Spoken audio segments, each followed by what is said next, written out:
give everybody about 1 more minute.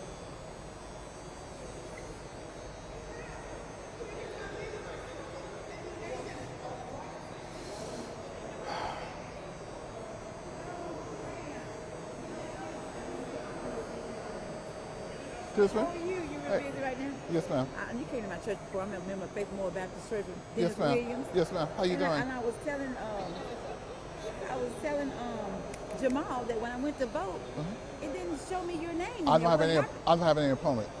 That's what happened. Yeah. Because I said, Jamal, what happened? He said, I'm going to have to reach out to him. I said, well, I didn't see it. It just kicked my ticket right on back out. So. Yeah, I didn't have an opponent in the Democratic primary nor the Republican primary, so I got a pass. Oh, wow. Yeah, God is good. All the time. All the time. Yes, ma'am. That's a blessing.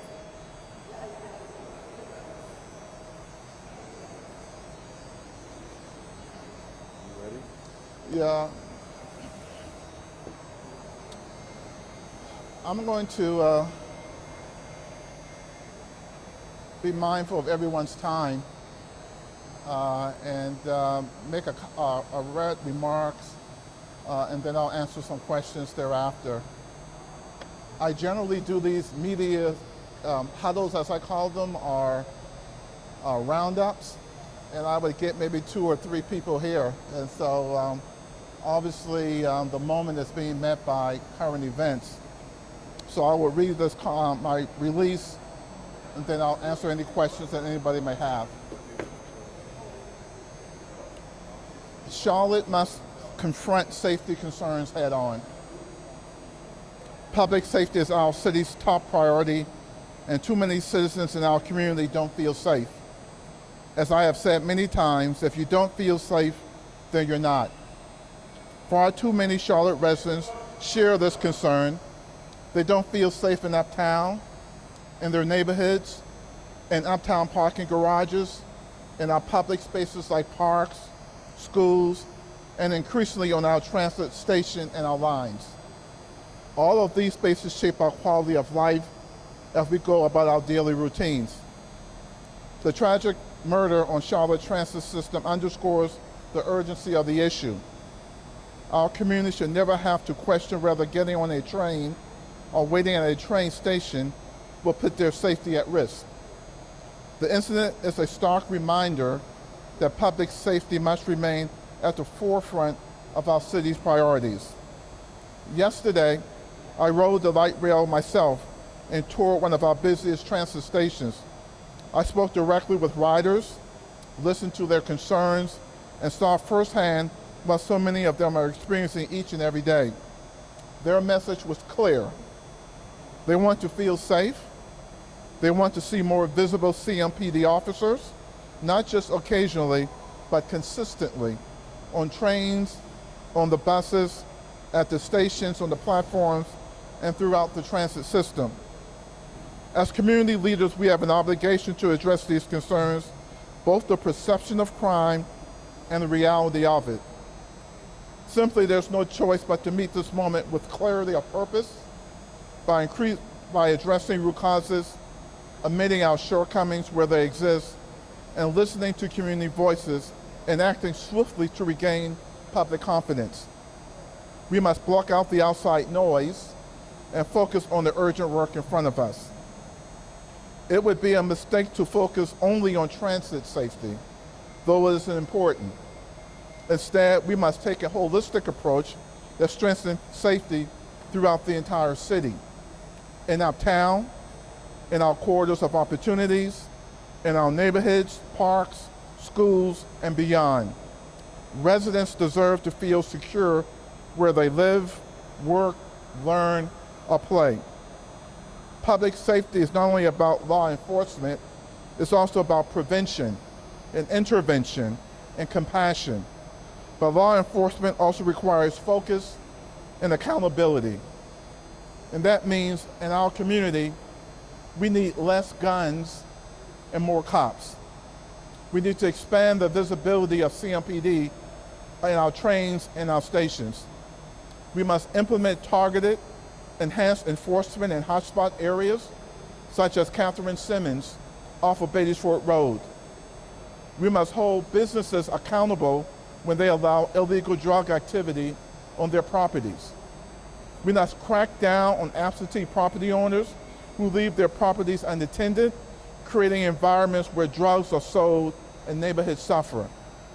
We must continue to support alternative to violence programs that work with those at most risk. We must strengthen gang prevention initiatives and investing in youth programs that provide young people with mentorship, opportunities, and safe pathways. We desperately need to build a 300-bed residential facility for the unhoused that includes wraparound service and mental health, workforce development, and addiction treatment, because addressing homelessness is a public safety strategy as well and a moral obligation. We must improve lighting throughout the city, cameras, design in our parking garages and public space to reduce vulnerability. Also, we must continue to invest in our corridors of opportunities because economic growth and community investments are crime prevention strategies as well. We must also confront the real and pressing issues of mental health and substance abuse. These challenges fuel many of the safety concerns our residents are experiencing. Charlotte cannot address this problem alone. We must work closely with our major healthcare providers and with the Mecklenburg County Health Department to expand access to treatment, counseling, crisis intervention. This is not only a public health issue, but also one of the most urgent public safety issues our community is facing. Finally, we cannot do this without strong support from the state of North Carolina. Our district attorney's office is underfunded and understaffed. We need more prosecutors, more major court sessions, more resource for information technology to process the rising caseloads. Without that support, too many criminals slip through the system, eroding public trust and safety. As chairman of the city's Jobs and Economic Development Committee, I also know that public safety is tied directly to our city's ability to recruit and retain major employers. Companies looking for cities where their employees feel safe, working in community environments are secure. Safety concerns undermine our competitive edge if they go unaddressed.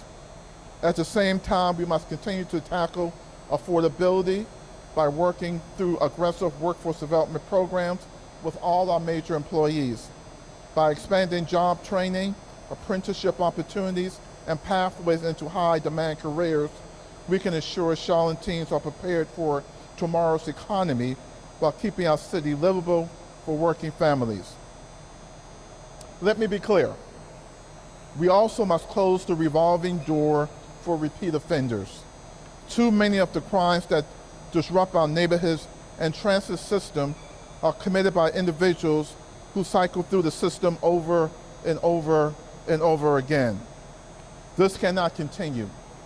Accounting must be certain, swift, and fair. Our residents deserve nothing less. Charlotte is a growing, vibrant city, and our success depends on residents feeling safe in their daily lives. That requires honesty, transparency, and more importantly, action. By combining stronger, targeted law enforcement with robust community support programs addressing mental health and substance abuse, demanding the resources we need from the state, investing in workforce development opportunities, and closing the door for repeat offenders, we can restore public confidence and create a city where safety is not an aspiration, but a reality for every neighborhood. I've been serving this community for over 25 years. 10 years as a state senator, 10 years as a council member, a congressional candidate. This is a moment in time for our community. Our community is a great community. I love Charlotte. I love the people. I love our vibe, our attitude. But it's okay to admit that we got some warts as well. And one is making sure that the most basic principle foundation of a community is the ability to feel safe. And I'm committed to that. I'm committed to working with any federal partners that wants to be involved with what we're doing here locally. I'm open to any investigations that the feds may do or the state want to do. I'm certain that we will pass the test and meet the bar. And if there's some things that we aren't doing that we should do better, I'm committed to doing that as well. I am going to block out all the noise and focus on things I can control. Can't control what's coming out of DC, and I won't. Can't control what's coming out of Raleigh, and I won't. But I can't control what the Charlotte City Council does. I can control what my actions are, and that's me showing up, taking accountability, working for community consensus, listening to the residents, and try to solve problems as they occur. That's my obligation. That's my responsibility. I have consistently done that, sometimes very successful, and sometimes we fall down, but we get back up. We have a moment in time that we have to meet, and this city has always done that. We've always met the moment. I think we can do it today as well. Thank you. Malcolm, in terms of city leaders, you're only the second one to speak in 19 days. Edwin Peacock did it a week later. Mayor Varlaws has gone into hiding. Nothing from Johnny Jennings, nothing from Spencer Merriweather. Why are you now speaking? The DA has been speaking for the last 3, 4, 5 years about the ability of getting more resources from the state of North Carolina to hire more DAs, to get better training for our magistrate. You can be a magistrate and don't have a law degree. That's insane, right? So he's been speaking out for years. Some of these problems aren't new, right? I only can speak for Malcolm Graham, and I'm very transparent. I wear my emotions on my shoulders. You guys know what I'm thinking and what I'm feeling. And I think that it is time for elected officials, present company included, to speak truth to power, to tell people when they're right, to tell them when they're wrong, and to find the moral middle ground. All of Charlotte, from my perspective, the majority of Charlotte is in the middle. They want moderation. They don't want extremes, right? There's a moderate middle that we can find to solve community problems and bring everybody with us. And so why others aren't talking, you have to ask them that question. I continue to provide the leadership for the city. I continue to be open, honest, and accessible. And I continue to want to be a part of making our community better tomorrow than it is today. Malcolm, it's symbolic that you're standing here when you're delivering these remarks. We haven't seen a lot of people standing here.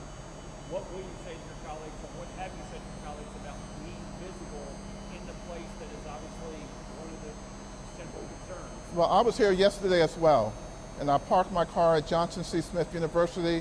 I jumped on the streetcar. I came over here. I walked the facilities. I talked to the users of the system. I inspect the system.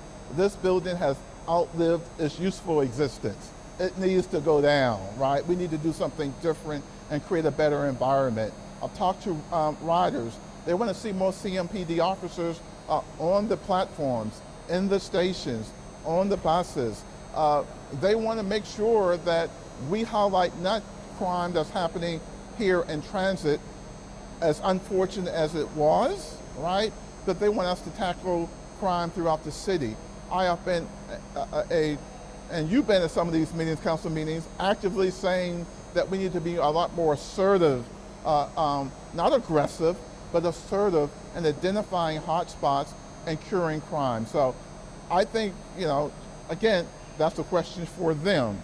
I only can speak for my action as a member of the council who understands that what we do or what we don't do impacts a major responsibility that I have, which is jobs and economic opportunities, chairing that committee to ensure that the citizens know that we're listening, that we're watching, that we're feeling and touching the product. And that's what I've done yesterday. That's what I'm doing today.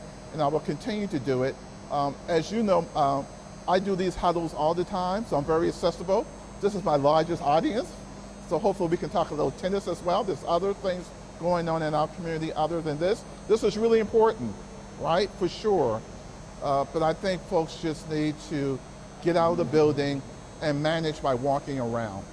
Now, for Malcolm, what effect do you think this is going to have on the transit referendum in November? Are you concerned about it? And are you still hopeful?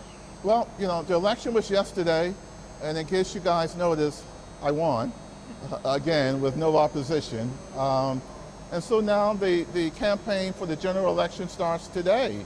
And a major item on the general election is probably the race in District 6, as well as the transit referendum. I don't want to mix what happened to this young lady with politics, right? I think we need to solve the public safety issue with transit in the city as a whole, and then the election will have, the voters will have their say about how we move forward with transit. And I think they're two separate issues. Obviously they combine at some point, but I think the election needs to stand on its own merit. I'm focusing on ensuring that people in this city feel safe. But are you against it or not after this incident? I'm a yes, but, right? I would love to see a non-displacement initiative. There are a lot of businesses along West Boulevard or Central Avenue that will be closed because of the construction of, hypothetically, the streetcar. They have to pay their lease, their rent, their mortgages on their businesses. Their employees won't be able to work during construction. So I think we need to be sensitive to that for sure. I think we need to make sure that the authority has representation of all the members of our community who want to serve, who have if you ride a bus every day, or you ride the train every day, I think you can provide value to the authority by your lived experience.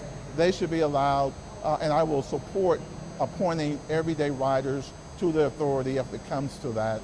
And lastly, we need to make sure that everyone prospers through small business development to help build a line, not only construction-related services, but professional services as well. But you mentioned but. What's the but about? I just mentioned the 3 buts, but we have to do those 3 things. Councilman, you come up with a lot of ideas, policing, more security.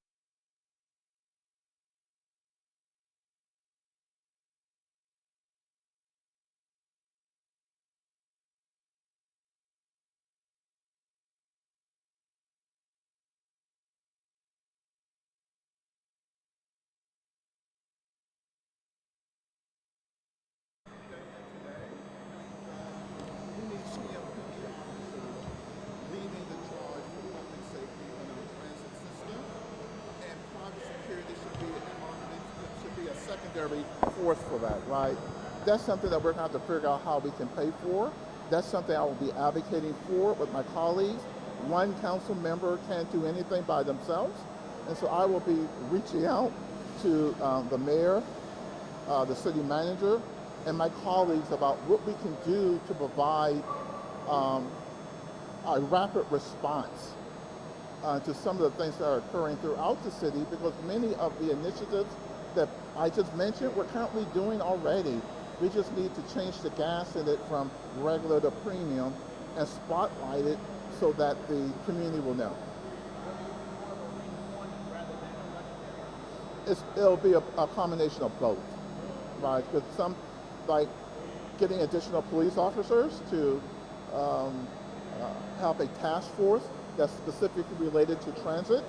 It's a budgetary item that's not in CMPD's budget or our budget. I'm willing to fund that. We have a meeting on the 22nd, I think, where we talk about a memorandum of understanding with the private security firm. I want to read that very, very clearly because I believe CMPD should be in the driver's seat of any public safety initiative related to transit, so that we want to have this dual thing about who's on first, who's on second, or whose jurisdiction it is. Are we for or against taxpayers putting the bill for some of these initiatives? A lot of people are talking about that they're worried that it's going to hit right in the pocket. Security is a great thing, but people are also worried about financing the economy. We have a budget debate every year, and I'm pretty sure that will be a part of the budget debate not only as it relates to public safety, but relates to how we do a wide variety of city initiatives, that question is to be answered. Malcolm, the transportation secretary basically said, why would we give billions of dollars to Charlotte or any city for expansion when they can't protect what they have? How would you protect the other, going all the way up to Davidson, Cornelius, if you can't protect what you have?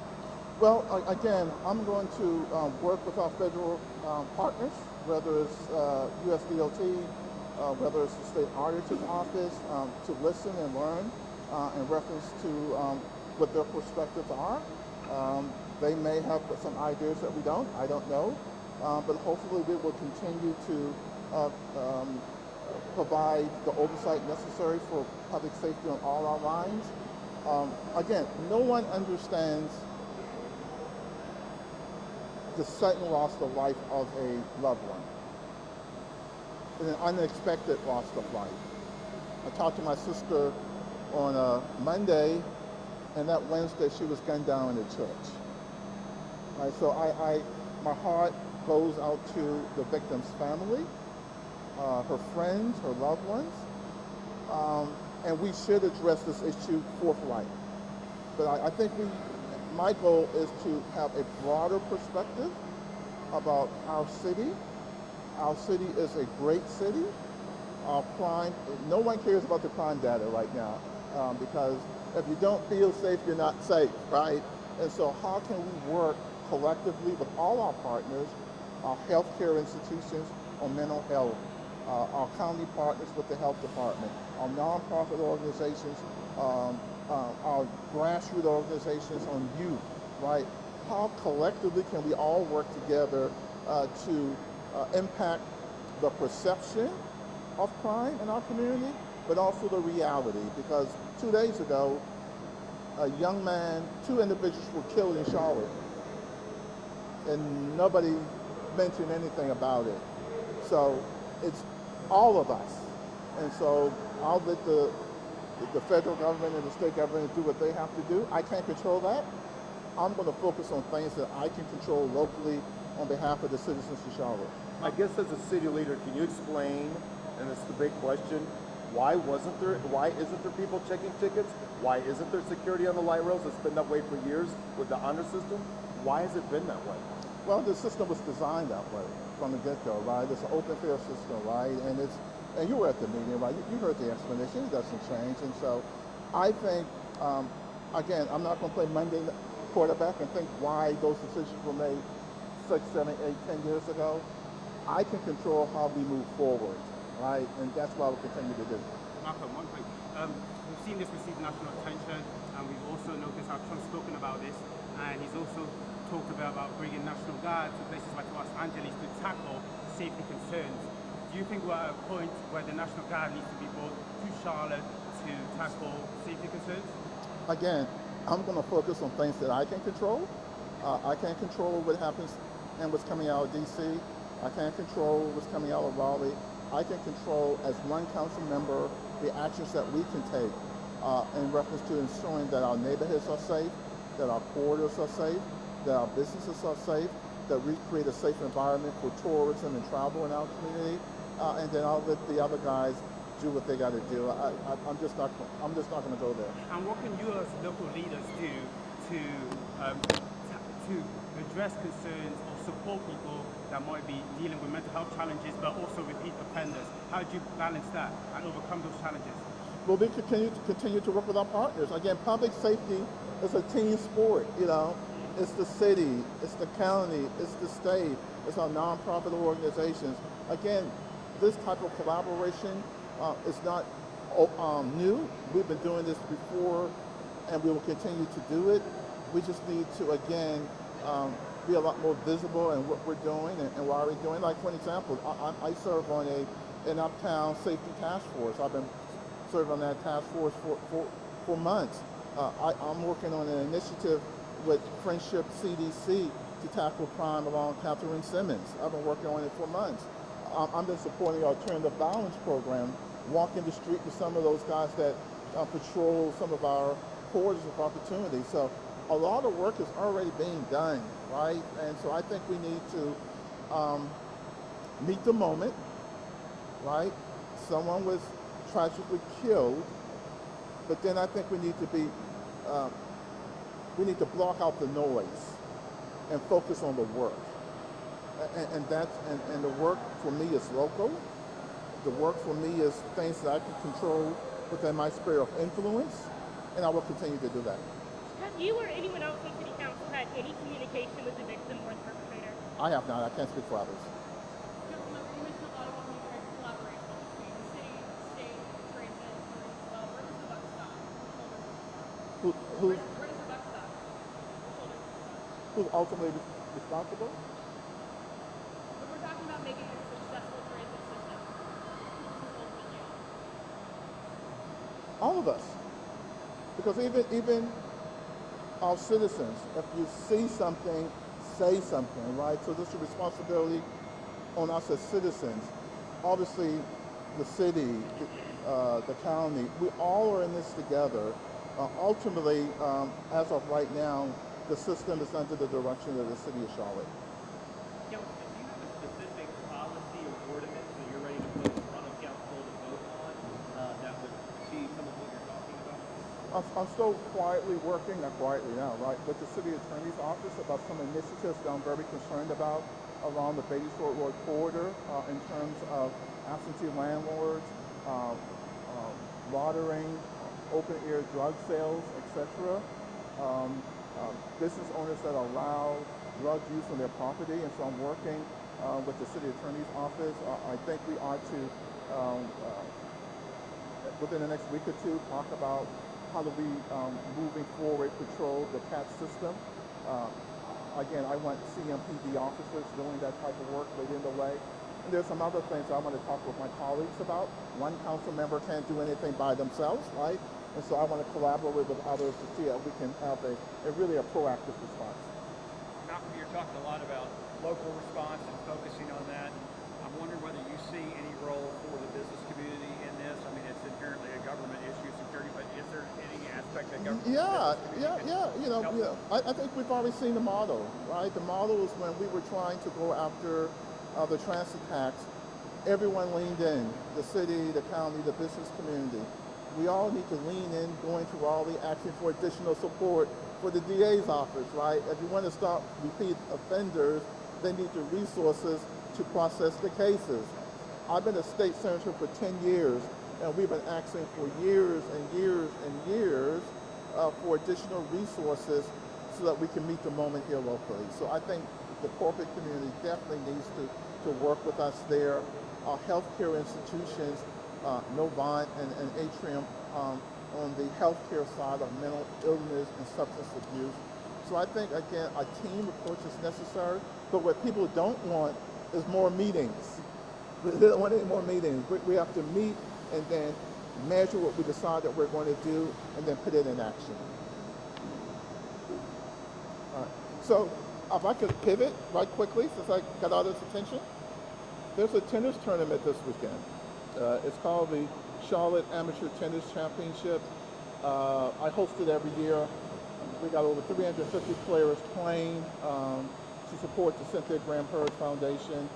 As you know, we've been trying to bring big-time tennis to Charlotte. The Invitational, the Charlotte Invitational, again, is this year in December with Venus Williams and Madison Keys and T. Eiffel and Taylor Fritz. And so we continue to work on tennis in this community.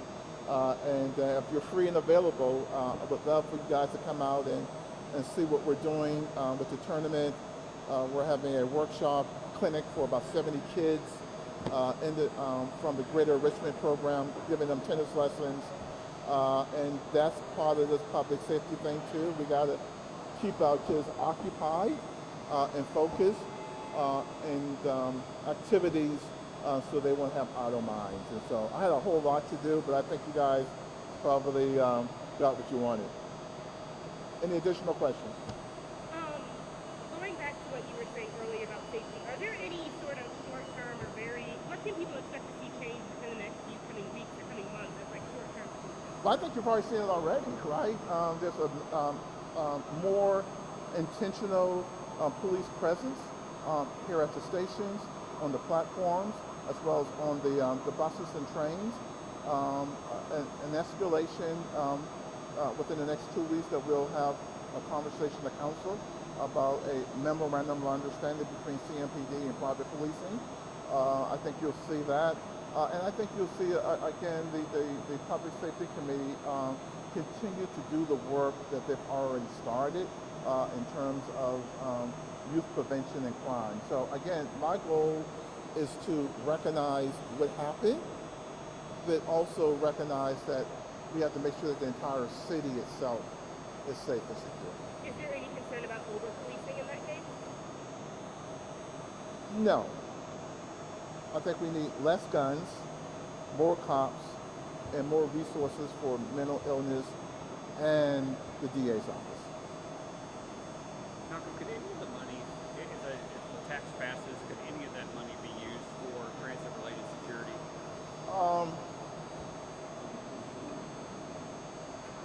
I don't know specifically. I would say yes, though, right? I mean, if it's part of establishing a new system, is protecting the system. So I would think that they should, but you might want to fact check that. I'm not sure. Is that something you would want? Yeah, of course. They got billions of dollars. Yeah. Right? Thank you, everybody. Thank you, sir. You're not going to the next GOP. I'm not sure. You ain't? Okay. Where's that one at? It's at Parkwood. Parkwood. It's right past 36th Street, light rail station. Parkwood Avenue. Avenue. 327 Parkwood Avenue at 11 a.m. All right. Are you going over there? I think Testing also. Testing Yeah, oh, that's right. and they talk.